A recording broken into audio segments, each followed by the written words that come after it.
Good evening, everyone. Welcome to a night of the classics with me, BEBÉ LOLÍTA.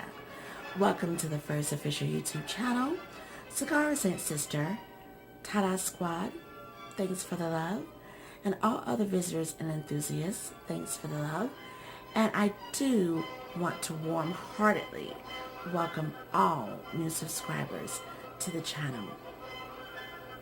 It is the season, November, of holiday spirit. This is the most wonderful time of the year, going from Thanksgiving into Christmas, and there's going to be a lot of classical music being played. This evening, I have a beautiful stick, rustic in nature. This is the Cuban Mojito, and with myself being of the Cubana descendant flows, I'm going to definitely enjoy this stick. Also have on my green here. I don't have a mojito. I'm sipping on some lovely tea over there. And also for this evening of the classics, I have the snuff. This is Ludwig Beethoven playing. Ludwig van Beethoven. And this is Symphony number 9 in D minor. And what a great song to come in on, since we are discussing the Curse of the Ninth Symphonies. I must say, after coming off Vlogoween, and I'm going to go ahead and light this up so you can light up your stick as well. After coming off Vlogoween, ladies and gentlemen, and looking at the history of the Curse of the Nine, I would have to say there could be some very truths to that. The very yin and the very yang of that.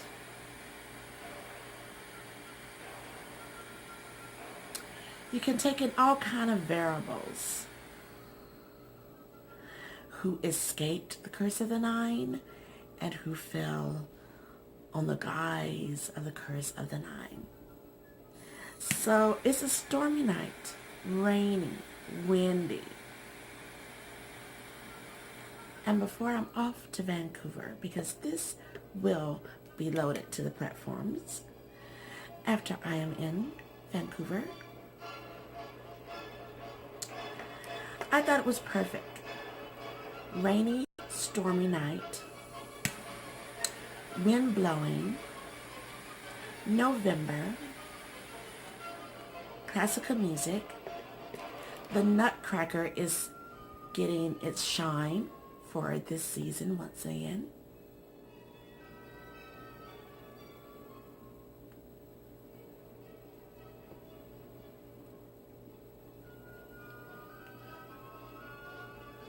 Perfecto.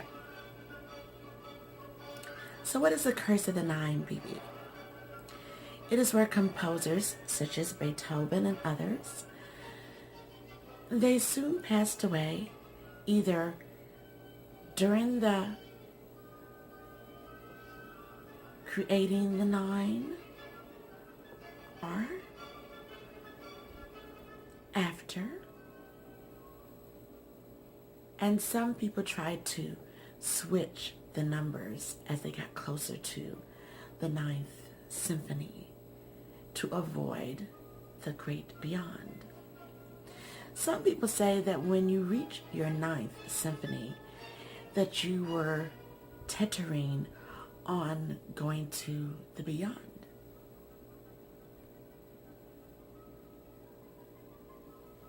It's as if you reached your utopia. But I love the theories and the beauty of talking about the Curse of the Nine. So I thought that I would just take a look at some of the composers. As far as this stick, I've had this stick for the longest. It's very flavorful.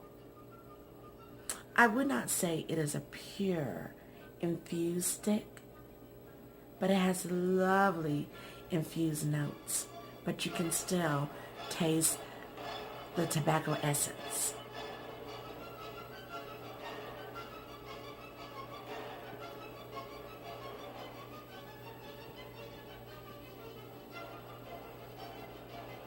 And I love that. Beautiful hints of a lime in there would be great. And a mint would be in there. So this would be great to pair with a mint julep. This would be great to pair with the mojito.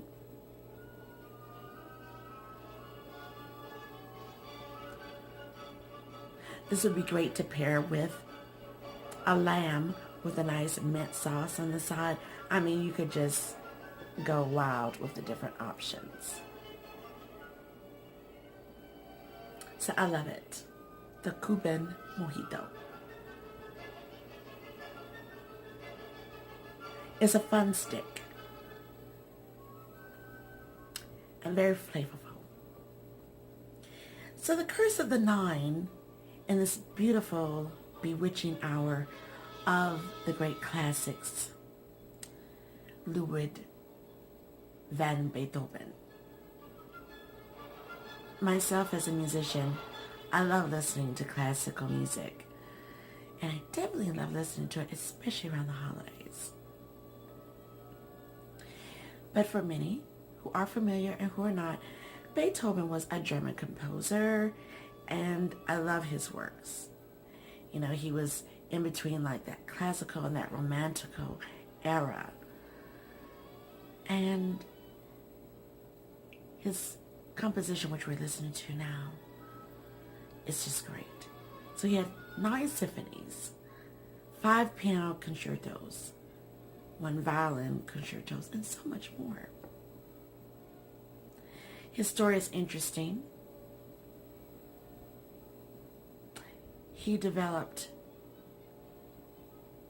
so many things, like the motifs and themes, and even that violin concerto is just wonderful to listen to. A lot of people would listen to Beethoven when I was in college, myself as a political science major, and just enjoy themselves. Many people love the 5th of the symphonies. And so some people, they debate back and forth between the 5th and the 9th.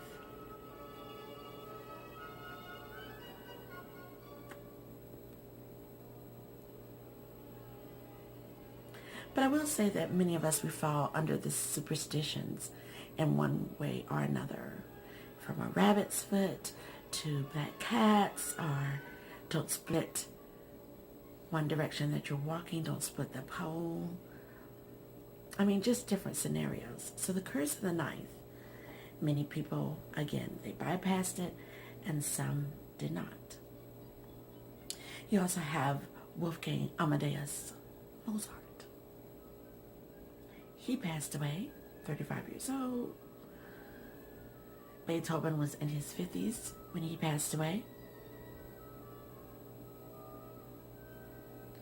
He was just this genius that many would never dispute. He was very influential in the classical eras. And he would take different things to adapt to his music.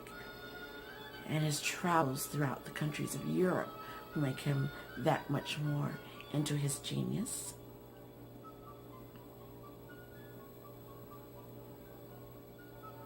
And so his story is also interesting as well. Then you have Johann Sebastian Bach. He has the sheer perfections and emotions through his music. He is great with his stylings, his passions.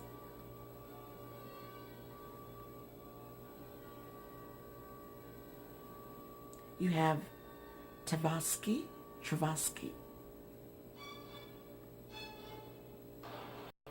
power in his music, just like Mozart, Beethoven. Very versatile.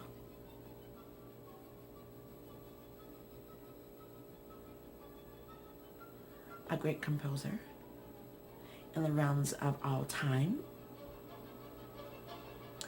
You also have Chopin, Frédéric. He was born in 1810. He passed away in 1849. Virtuoso pianist of that romantic period.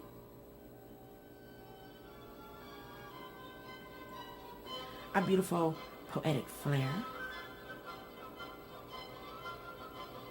So many people love his works as well, and I am one of them.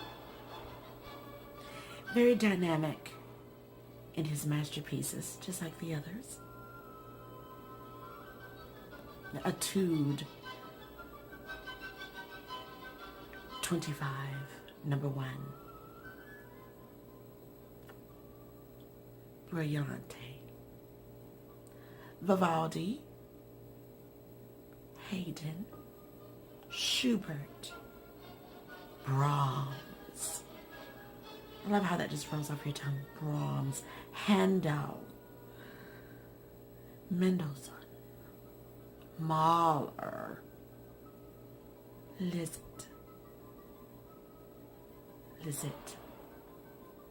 Ravel, John Williams, and so many more. The list just goes on and on and on. So I would definitely say that the Curse of the Ninth Many would be a part of that. It's a very commanding class of the composers that fell in the guise of that. And when you listen to their works from the 9th, even some who got to compose the 10th, even in their sickness that befell them, just wonderful. You can see that mastery, even though you're at the pinnacle in the back of your head to say, will I outlive that curse or will I not? Something to behold. And this ash is beholding very well. So what do you do if all you know is to create these works, and then you're just like, am I gonna die after creating this? But I must create. This is who I am. And for a lot of people, they feel like, oh my gosh, am I running out of time if I don't create the specific works? So do you stop creating in sheer panic mode because of this curse? It is a testament that they did not. This is my stick, and this is Symphony number 9 by Beethoven.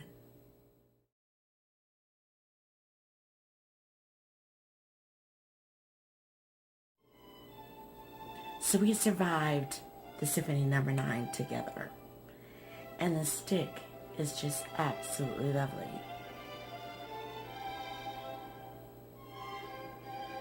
So thank you for being here with me on this stormy, rainy evening.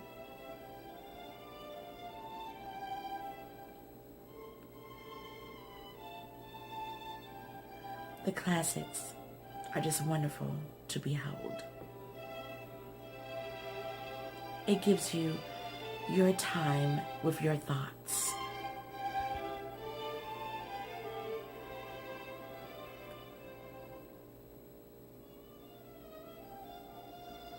And it ushers in the holidays for many of us. preparing to decorate the Christmas trees, the outside decorations. Some people already have their Christmas trees up. I believe in letting every holiday have its way. Thanksgiving will have its way, and then my tree would go up on the 25th of November.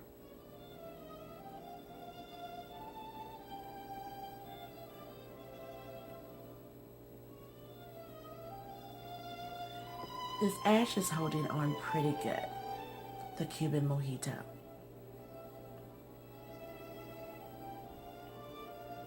So I thank you so much for being here with me. I'm going to finish the stick in my classic solitude, and more will come with this stick and possibly another.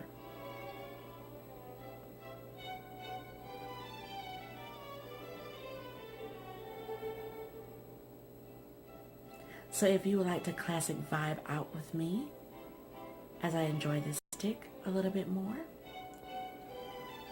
continue to stay right here. I'm going to knock off the ash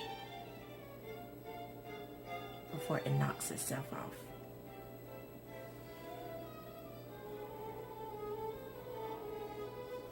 Ash is tapped off.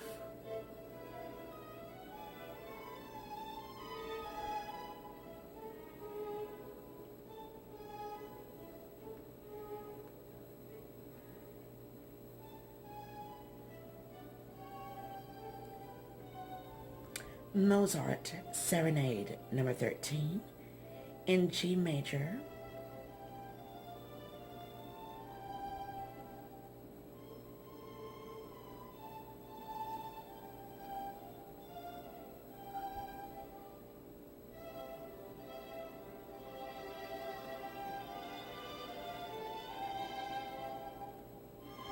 Lovely notes of the tobacco essence. A slight pepper, I would say, black pepper.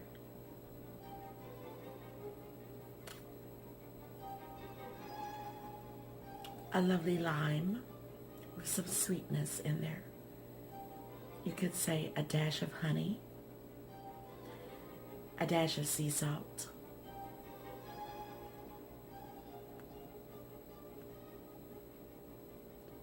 open draw.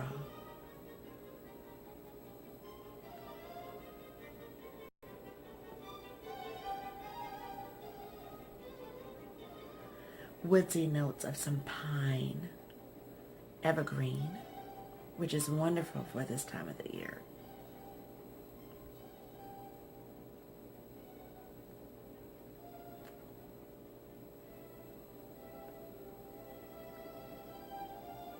This stick definitely wants you to have more. This stick is saying, if you are amorous, passionate, indulge on me.